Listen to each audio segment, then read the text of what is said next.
Tensions simmer in West Asia after Israel's recent airstrikes on Iran.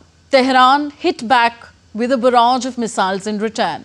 As both sides trade threats, global fears of a wider war escalate. Meanwhile, Iranians are divided on whether Oman nuclear talks with the US should go ahead or not. Nonetheless, Iran has been backed into a corner with limited options. DD India's Abhishek Bose reports.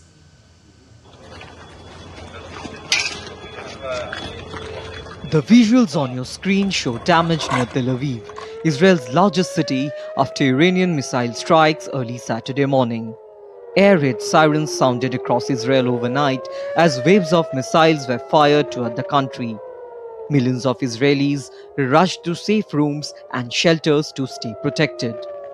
Israel declared a state of emergency after launching strikes on Iran on Friday. In response, Iran fired missiles back, escalating the conflict. For the second day in a row, Israel imposed a lockdown in the West Bank. Video footage shows Israeli defense systems successfully intercepting Iranian missiles over Jerusalem while sirens blared. Israel's defense minister Israel Katz warned Iran's supreme leader Ayatollah Ali Khamenei, saying Tehran will burn if the attacks on Israeli civilians continue. The Israeli army also released footage of fighter jets taking off for strikes over Iran. Meanwhile, Iran warned the US, UK and France that their military bases and ships in the region could be targeted if they interfere. The UK confirmed it did not support Israel's strikes or help defend against Iranian drones. Israel says it has destroyed many of Iran's air defense systems. The path to Tehran has been paved. We struck more than 40 targets across Tehran, missiles and advanced air defense systems alongside additional control and launch infrastructure. Our Air Force aircraft flew for about 2.5 hours over Tehran's skies.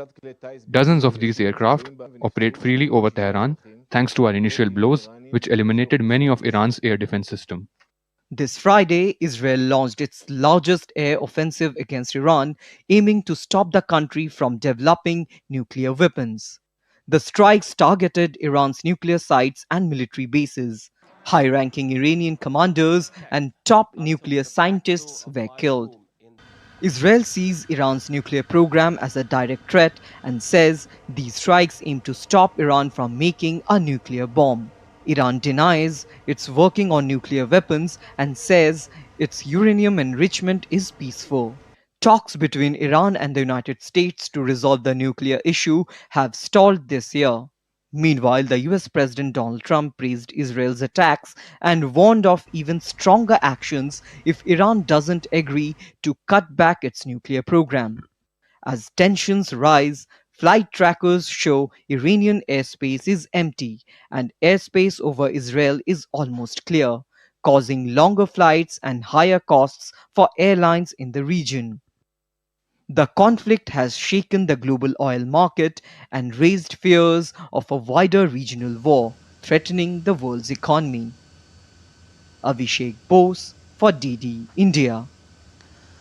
Now, India has kept itself away from the recent statement issued by the Shanghai Cooperation Organization SCO, which strongly condemned Israel's attacks on Iran. India clarified that it was not part of the SCO deliberations related to this joint statement. In a statement issued on Saturday, External Affairs Ministry spokesperson Ranveer Jaiswal said that India had already made its position clear on the Iran-Israel tensions on June 13th. In that statement, India had urged both sides to refrain from escalatory actions and instead resolve differences through dialogue and diplomacy. He reiterated that India stands by that position.